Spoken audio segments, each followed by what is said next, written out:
Thanks for that introduction. We always sound better in introductions than in real life, and I have no idea how Robert knows so much about me. And also, with that song and some of the comments Robert was making in the beginning, it made me think. I was reading last week in kind of opposition to the Tea Party, they started a coffee party.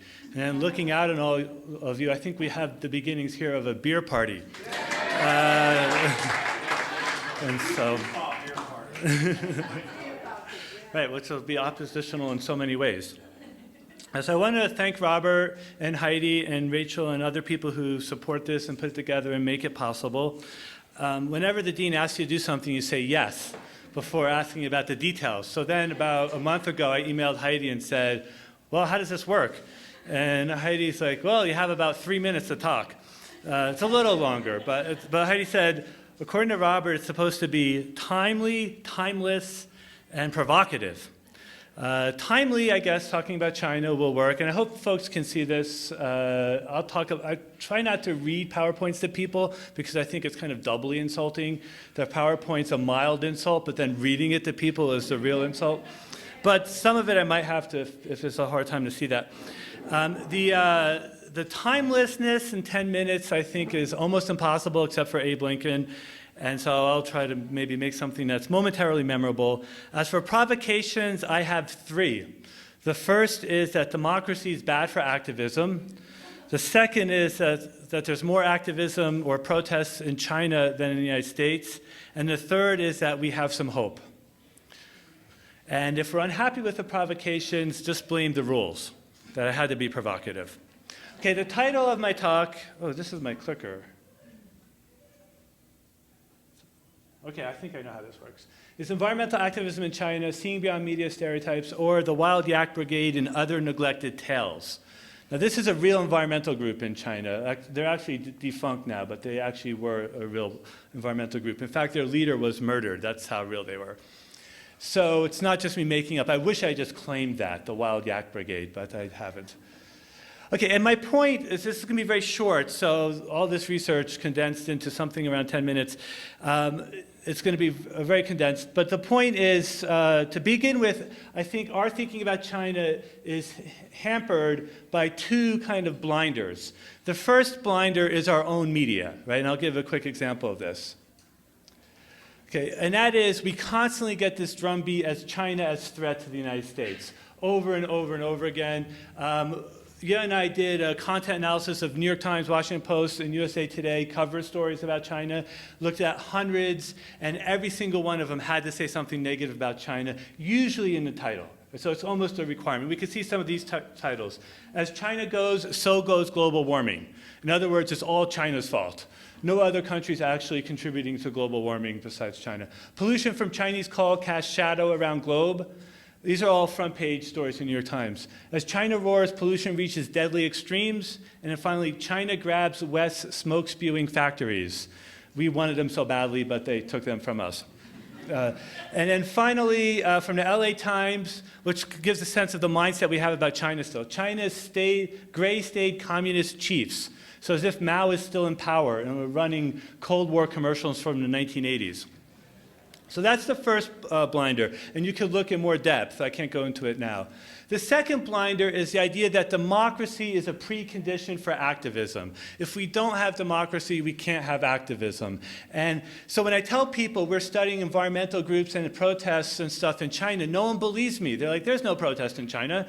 How could there be protests? Everything's run from Beijing. And of course, if you ever go to China, it's not that way at all. First of all, the country's so chaotic, there's no way everything could possibly be run from Beijing. But also, there's all these competing power interests, regional, city, like Shanghai has no interest in what Beijing has to say, except to do the opposite.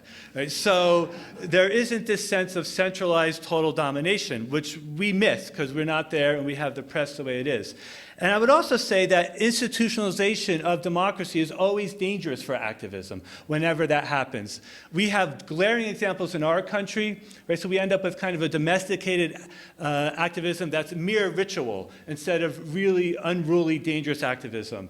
This is a picture of the free speech zone at the 2004 Democratic National Convention. It's nicely placed behind fences underneath an abandoned highway railroad pass. not in sight of the people going to the Fleet Stadium for the actual convention. In the interest of bipartisanship, just to show, to give Obama a hand, here's the Republican National Convention in St. Paul, Minnesota, further encouragement of free speech. I tell you, whenever I see those folks, I'm encouraged to speak freely. And in fact, in Miami at a NAFTA protest, that was my first experience that I remember. Maybe I had some as a child, and explains a lot. But the one I remember of being tear gassed was with folks like this, and I was almost arrested.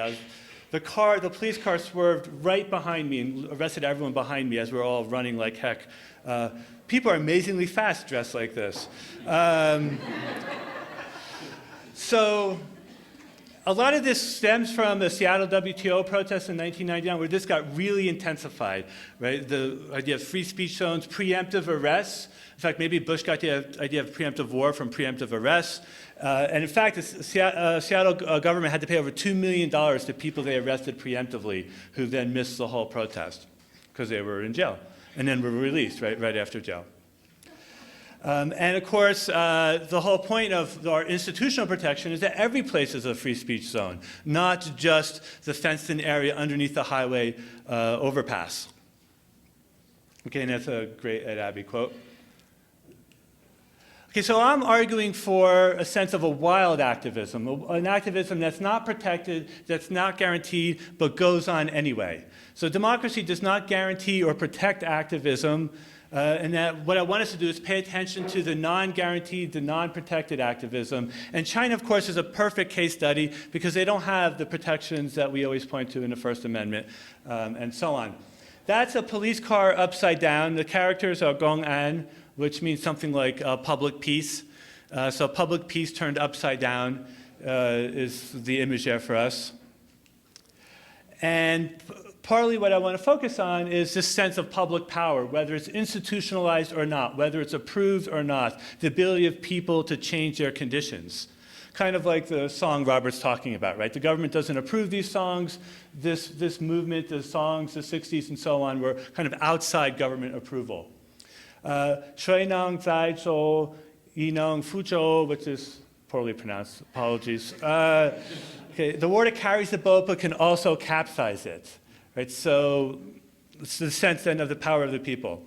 And I want to look then briefly at activism in China, right? A place that we think has no activism, has tons of activism. So in 1994, they had roughly 10,000 protests. 10 years later, they're up to 74,000 protests a year. To give you a sense of how much that is, and a lot of these protests are serious. Protests like the taxi drivers are upset with the new rule, so they blockade the streets into a city that's a city of 10 million people, until the government changes the rules. So it's not just simply like someone holding up a sign on a street corner, and that counts too, right? But also real interventions, protests with real danger, you could get arrested, et cetera, et cetera. So 74,000 protests, that's roughly 200 protests a day. Of course, China's a big, unruly place, so it's not totally unimaginable, but it is a lot. Okay, environmental NGOs in China. They're part of this, I swallowed some ice, that's a bad idea when you're talking. They're part of this rise of activism in general. This is southern China here. In 1994, Friends of Nature was the first environmental NGO in China. And now there's over 3,000 environmental NGOs of all sorts. There's a bunch in Beijing because the central government's there, but they're all over the country. Another large area for NGOs is the Yunnan province, the Lijiang, Kunming, etc. So a lot of activity out there. They're far away from Beijing, and they kind of think of themselves as a kind of activist, free speech zone for activists? I don't know. Outside the control of the government, right? They're so far away, Beijing doesn't pay them a lot of attention. They can do all sorts of stuff. And then finally, they go all sorts of issues, right? Pollution issues, water pollution, air pollution, other health issues for people, but also more wilderness issues also. Setting up wilderness areas, biodiversity issues, kind of the full range of environmental activities that we talk about in America. My favorite is the Wild Yak Brigade, just because of the name. not just because of the name, also because they took up guns to hunt the poachers who were hunting the Tibetan antelope. The Tibetan antelope there, I know that's not a popular stance, like shooting people for antelope, but still, I have a certain admiration for that. So the Tibetan antelope has the finest fur in the world. And so it's hunted like crazy. And they, like 3 to 5 antelope produce a certain scarf or shawl for people that will cost from a couple $1,000 to $15,000. And so they're quite valuable. And in a time span of 50 years, and they're only in this certain part of central western China, in a mere 50 years, they've gone from 1 million antelope to today roughly 50,000 antelope. Right, so they're well on their way to joining the passenger pigeon, cod, and all those other once prevalent animals into extinction. That's a yak on this side, kind of looking out for the Tibetan antelope. Though the actual members were, I wanted to mention this. The actual members, it's now defunct, but the actual members, they had a movie made about them called The Mountain Patrol, which will be shown in Salt Lake City, I think on campus, during the Earth Day festivities. So if you're really interested in this, they're showing it on campus. I'm pretty sure in the Tanner Center, but I'm not positive about that. Okay, so partly the interesting thing about this for me with the Wild Yak Brigade is that they weren't officially recognized by the government. These people took it upon themselves to do these activities and to kind of make these arrests of the poachers and so on and try to preserve the Tibetan antelopes against really strong forces. The government wasn't against them doing it, by the way, and the government's not really involved in the poaching. It's other people involved in the poaching. And then this stuff gets to places like Paris, and then you could buy it. And they'll tell you a little fairy tale to make you feel better when you buy it, which is that they just gather the fur from all the bushes in the plateau as the antelope gallop around. Of course, you'll notice there's no bushes in the plateau. So they're not really gathering any, right? So don't believe those fairy tales, right? They're killing the antelope so you can have that scarf. Never believe any fairy tales made to make you feel better, right?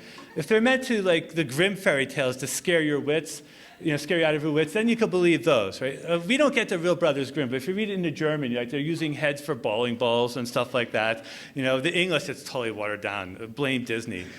We could blame Disney for most everything, but definitely that. So this is one of my favorite groups.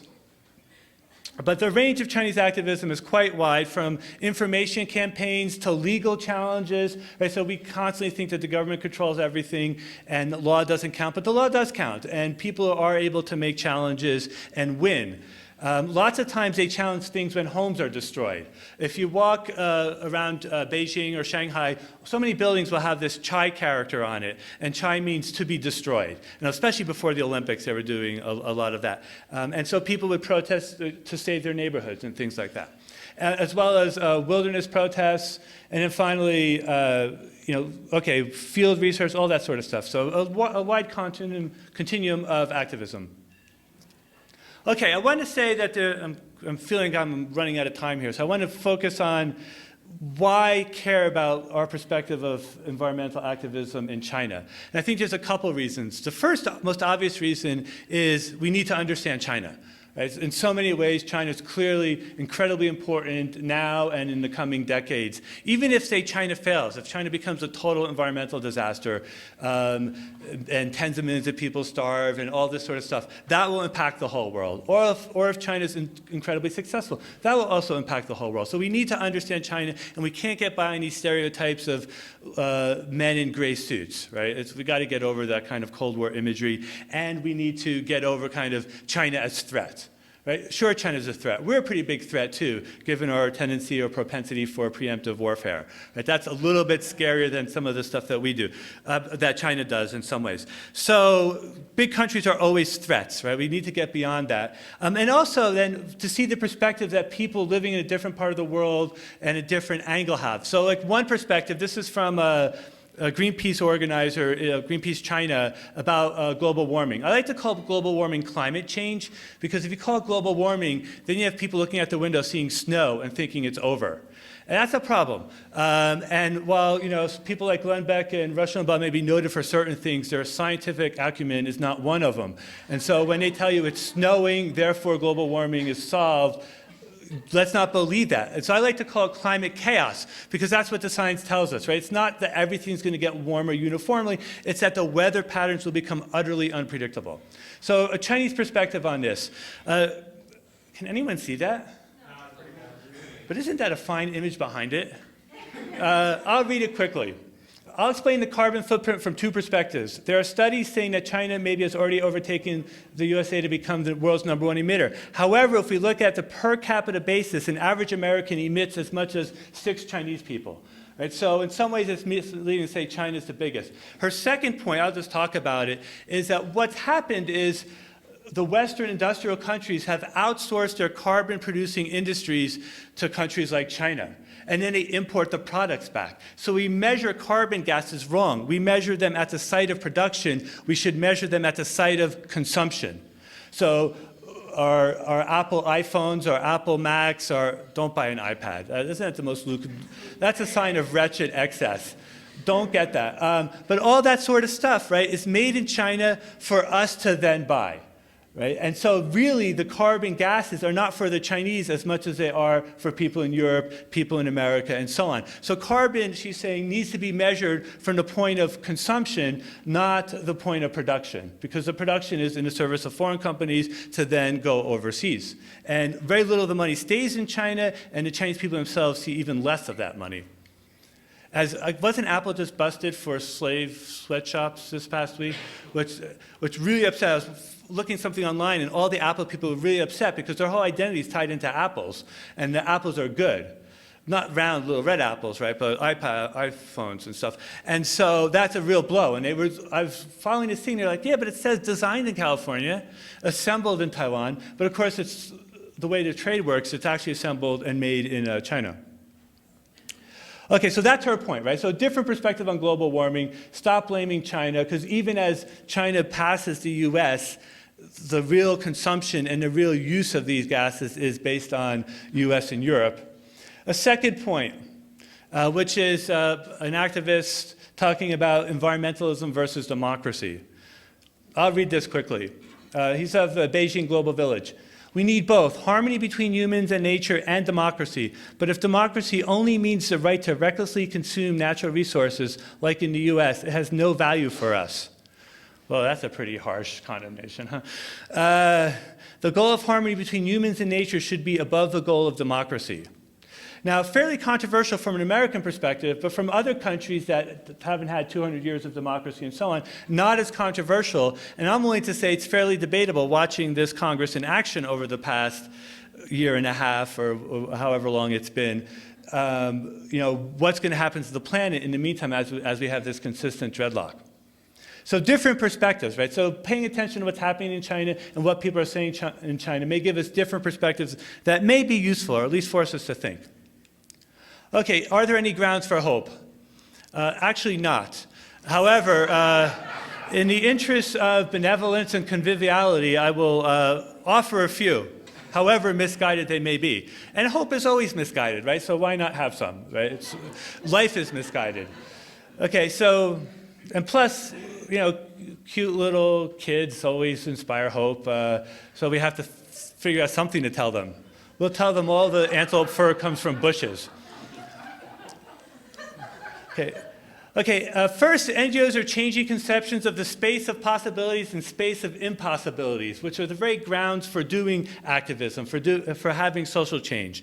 And what I mean by that, both for the Chinese people and the Chinese government and for the activist groups themselves, how they're thinking about what's possible, what can you protest, what can you change, is changing because of these activities, right? So there is some ground for hope. It may not change fast enough, and the economic juggernaut, the apocalypse that we euphemistically call Western civilization, may overwhelm that, right? As they import things like couch bags and Gucci things and stuff like that, right? That there's no need of, and yet there they are everywhere. Second, this is my negative part. But positive. So I think we really are balanced on this edge point. And for me, the research in China is important because what happens in Asia, given the population pressures in Asia and the growth in Asia, and not just China, India, and so on, what they do in the next 30 years will fundamentally define what happens. Let's just say, for example, the easy example always is if everyone in China gets a car, right? And we're like, oh my God, that's bad. How about if every kid in China gets diapers? Right? We're not talking cars, like we're talking things that are way more basic than cars. If everyone gets a refrigerator, if everyone gets a stove, right? That's enormous kind of consumption and impact on the planet. So I think it's incredibly crucial what happens in China, what happens in India, and what happens in other countries in Asia. The whole world's important, but this is a particularly intensified spot. So I think paying attention to the fact that all these Chinese environmental NGOs are active, are doing things, are challenging the government, are challenging the people in China, and so on. It's really significant. And in fact, the funny thing is when you and I are going around interviewing all these people, they are so hopeful and optimistic. I can't believe it. I try to temper down their optimism. I'm like, no, things are much worse than you think. But they pay no attention to me. They're totally optimistic, they're totally hopeful, and that's almost inspiring for me. Thanks.